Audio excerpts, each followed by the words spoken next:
A new millennium was approaching, and people already knew what their favorite show from the previous one was. After 7 great seasons and 3 so-so seasons, The Simpsons had made an unprecedented footprint on pop culture.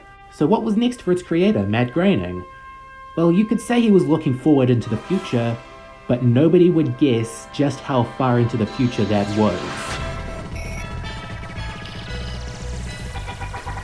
Futurama, like its yellow older cousin, has been universally lauded for its clever stories and sharp comedy, and was a lot of people's favourite show while it was airing. And speaking as a lifelong Simpsons fan, I never watched it. Oh, I respected it, I knew it was good at delivering the sci-fi goods and absurd laughs, but as a kid who hung out with parents and other kids, The Simpsons was far more relatable to me for a longer stretch of time. Futurama was made squarely with young adults in mind, and by God, as a young adult, I got everything out of it they wanted me to. To those of you who haven't seen my review of The Critic, you may remember I touched upon this other animated sitcom called The Simpsons. Well, the thing I find interesting is that The Critic took massive influence from their 3rd and 4th seasons with the coziness and pop culture references, whereas Futurama instead can be fundamentally traced back to season 5 and 6. That was after they'd exhausted most of the sitcom cliches they could exploit, so they geared more towards quirky misadventures with a more surreal style of comedy. And coincidentally or not, there were more jokes about the future in this era, and the show's first episode to be set in the future. But its showrunner, David Merkin, didn't create Futurama. Matt Groening and writer David X. Cohen did. Groening began developing the premise for a futuristic show in 1996, and Cohen developed the characters, and some Simpsons writers were brought on board to give it that same snarky magic. The heads over at Fox liked it and ordered a satisfying amount of episodes, but it was always fighting to survive from the very start.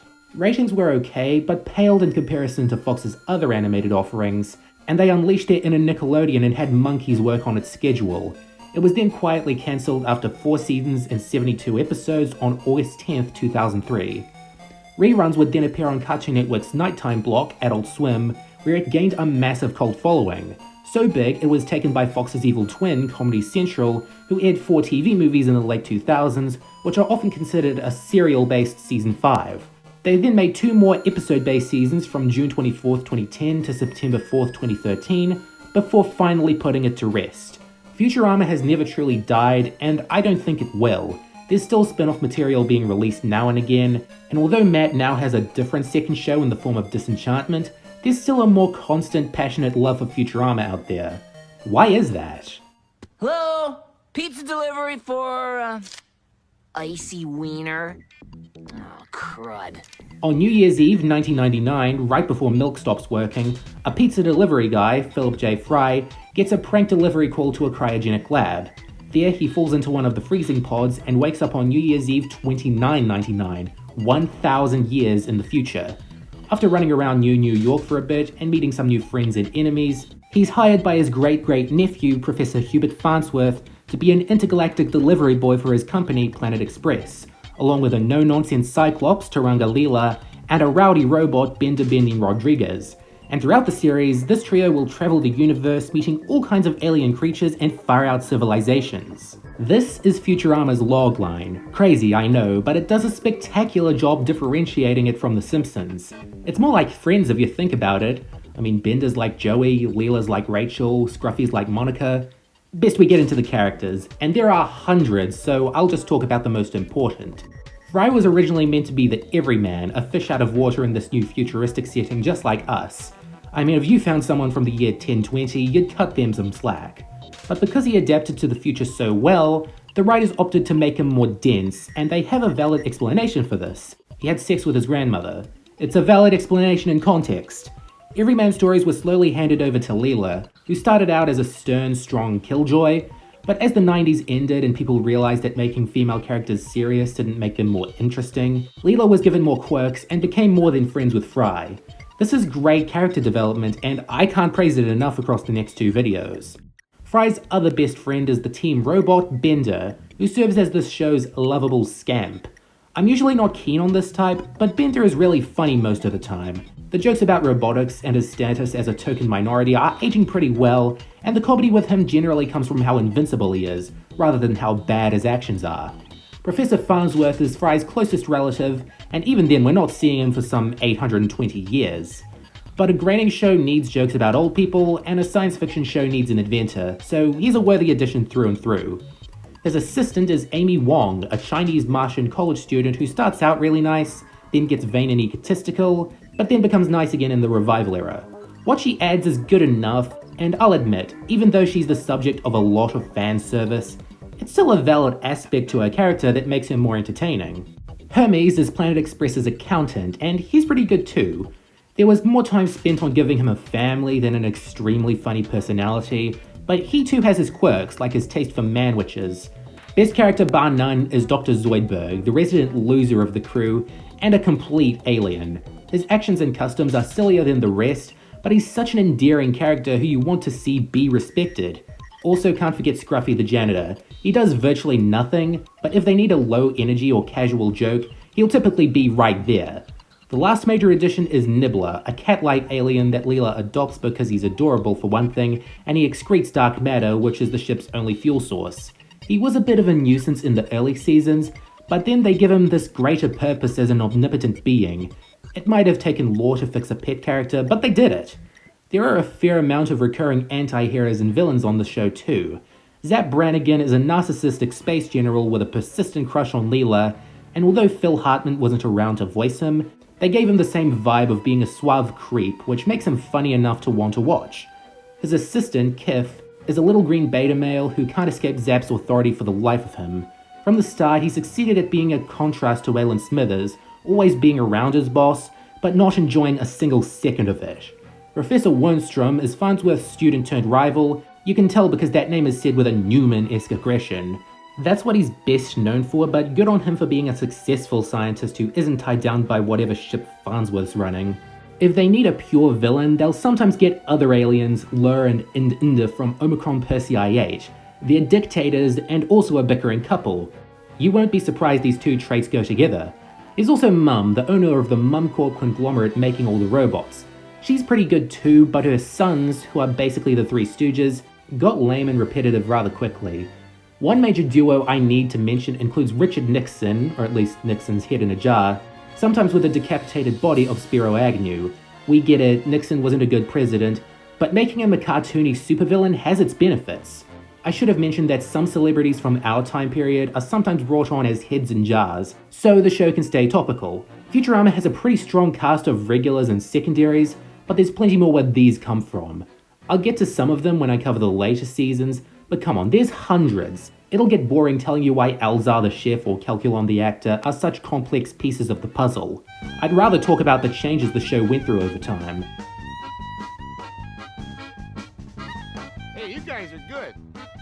How the hell do you do that? Season 1 succeeds in giving you everything about the show fully formed and ready for adventure, while still having some room for development, which is explored occasionally. As I said, early on they focused a lot more on Fry adapting to the 30th century, with some stuff being completely ancient to his new friends, and other stuff being weird to him but perfectly normal to them. But since Fry adapted within half the season, it sometimes feels like one very long introduction to the world of tomorrow. That isn't a bad thing at all, in fact it keeps you excited for what's next. Something I'll never give enough credit to Futurama for doing is downplaying one of the few serious issues with The Simpsons. From the beginning, it alternated heavily between serious and zany ideas, which resulted in a bigger variety of great episodes than most other shows, but could lead to knots of total inconsistency. Futurama knew what it wanted to be right away, a silly set of premises wrapped in speculative science fiction, and while there were some more down-to-earth moments in the coming seasons, they laid a solid groundwork and made one of the most complete first seasons I've seen in a while. And it still looks wonderful to this day. I know Matt Groening's art style is hard to describe and hasn't really evolved in nearly 30 years, but it's still bold, colourful and expressive enough to pull off a familiar feeling in this show specifically. Futurama was another very early adopter of digital ink and paint, which is for the better. I can't see it on cells, and it had multiple seasons using CGI. It can look dated sometimes, but it's always very polished. Whatever problems with shading or exaggeration there were in the first couple episodes were ironed out very quickly. They had a very successful takeoff, with a couple truly great episodes to remember it by. You can't ask for a better premiere than Space Pilot 3000. You're just as new to the future as Fry, and how much it stinks. Plenty of themes relating to one's place in life are explored starting here, and they would always benefit from this futuristic setting. A fistful of dollars sees Fry get homesick for the 20th century, so when his 1,000-year-old bank account is loaded with cash, he spends it all on antiques from his time. This more or less completed his acceptance towards his new life, and juggled plenty of interesting premises. They could do silly episodes well too, like When Aliens Attack. While an episode of their Ally McBeal parody was interrupted in Fry's time, the Omicronians will destroy Earth unless the show comes back on. You see, they have a very laggy signal. If I had to pick the low point of Season 1, it would be Mars University. Take out the monkey hat experiment, which is more or less designed to be heavy-handed, and you just have a collection of college movie tropes which aren't automatically more clever because they're robots. This will be a small problem in Season 2. I have no strong feelings one way or the other. I don't know, Season 2 just feels a little more watered down than 1. Make no mistake, it's still really good, but now that they've finished the big introductory phase, it felt like they wanted to show us why Futurama was funny, even though Season 1 was already pretty funny. In fairness, the jokes are better this time around, and the situation's significantly wackier. The writers have gone on to say that although they wanted to use the future setting for satire, Fox wanted them to make more adventure stories, and for what they're worth, Season 2's adventures are exciting when they need to be, and some new characters entered the fray. There's now this trio of mafia robots that Bender will give trouble. While they can be fun, especially Clamps, there's nothing they can do that Tony's gang on The Simpsons can't. Speaking of familiar additions, Farnsworth makes a clone of himself, a little boy called Cubit. I like him, and he adds more possibilities, but for his first couple appearances, all I could see was an executive sticky note saying Futurama needs a Bart. I may not have been as invested in this season as the others that aired on Fox, but it could be seriously good sometimes.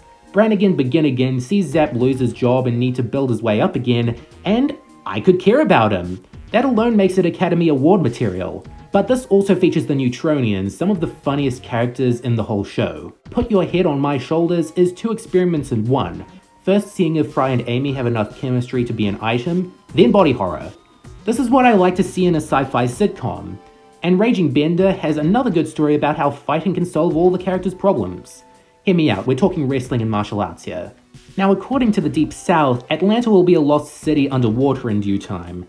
And it has mermaids, a really big catch that makes Fry have to seriously choose between staying and leaving Atlanta.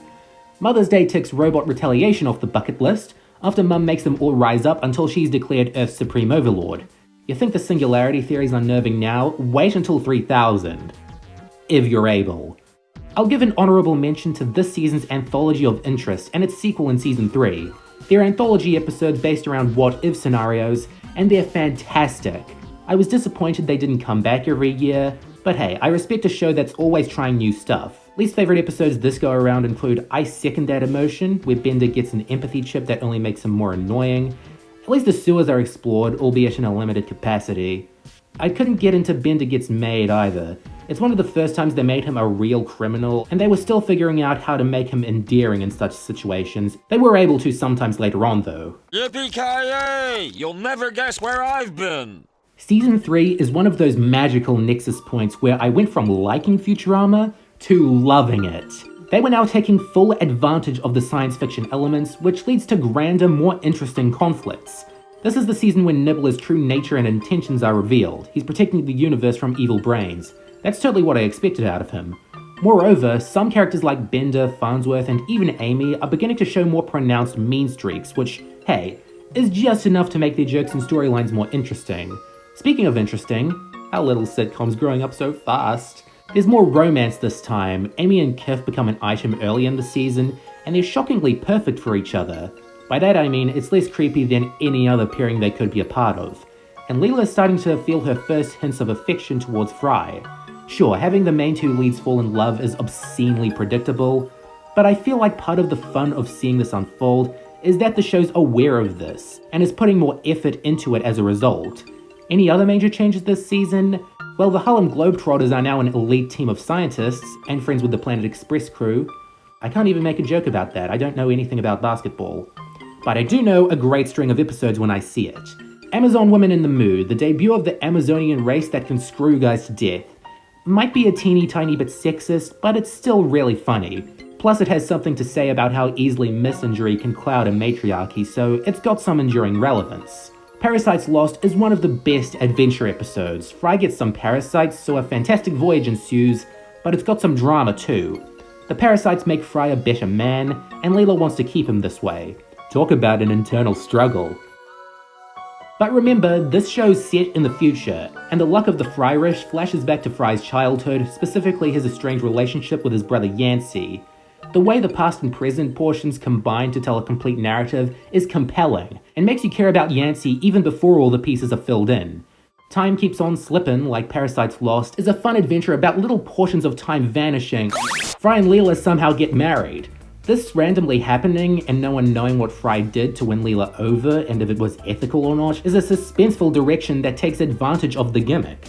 Roswell That Ends Well, believe it or not, is the first time the characters travel back in time. Specifically to 1947, where Fry has sex with his grandmother and becomes his own grandfather. This is apparently why he has delta brainwaves and is immune to certain psychological challenges. My teachers calling my classes the delta brainwave rooms is starting to make more sense. Lastly is Godfellas, in which Bender becomes a god to a tiny race of aliens. I never knew I needed a biblical interpretation of Horton Hears a Who until now. I also didn't need a Leela of her own. It's not bad, but it feels like they pulled words out of a hat and made an episode about it. Leela, Blurnsball, failure, overall not too fun. And A Pharaoh to Remember might just be my least favourite episode of the Fox run. I get what they're going for, showing how dangerous Bender's hubris can be in an Egyptian setting, but they went overboard and made him into a power-hungry dictator. It sucks that I don't like it because I usually like ancient Egyptian mythology and aesthetics, but here they're at the detriment to the story and don't offer all too clever gags.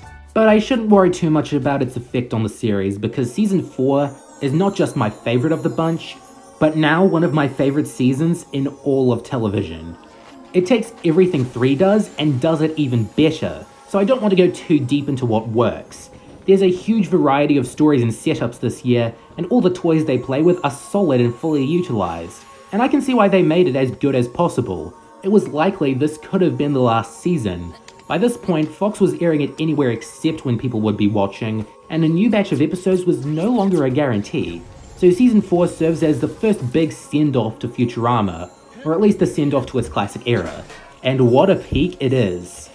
The only episode I can see people having problems with is Ben-Hur, the one where Bender becomes a woman and exploits his gender. It's not outright transphobic, in fact it's good at saying you shouldn't transition for frivolous reasons, but Leela and Amy's stance that only women can be women dates it to the early 3000s. Now for the great episodes. Leela's homeworld reveals where that really is. Plot twist, the sewer. You can't be much more thrilled to learn that Leela's parents are half squid and half Billy Crystal. Crimes of the Hot has Bender become an environmentalist in spite of being an environmental hazard himself. Interesting conflict, and I felt Bender was a lot nicer here than usual, which works for me. Now, Jurassic Bark has a reputation of being one of the best episodes, but also one of the saddest. So if you're a dog lover, watch it at your own risk, but if you do, you will adore it. But my favourite episode was The Sting. Fry dies! And Leela keeps having honey-induced dreams that he's still alive somewhere, somehow. It always keeps you guessing and anxious to know Fry's fate, and eventually whether Leela's dreaming or not. The answer might surprise you. The Farnsworth Paradox was just a fun scientific shenanigan. The Planet Express crew meet versions of themselves from a parallel universe that believe they're the real universe. The best thing about it is all the exciting news that there's more than one canon parallel universe. Take that, Cowboy Universe! And lastly, I really do love their first finale, The Devil's Hands Are Idle Playthings. The Robo-Devil concocts a series of trades with the main trio to get to Leela, including trading hands with Fry, who wants to be good at the holophone, a musical instrument that produces holograms. It's funny, dramatic, and it ends on a beautiful string of notes. For a couple years, this is what everything had led up to and finished at, and fans could only pray for a better future ahead.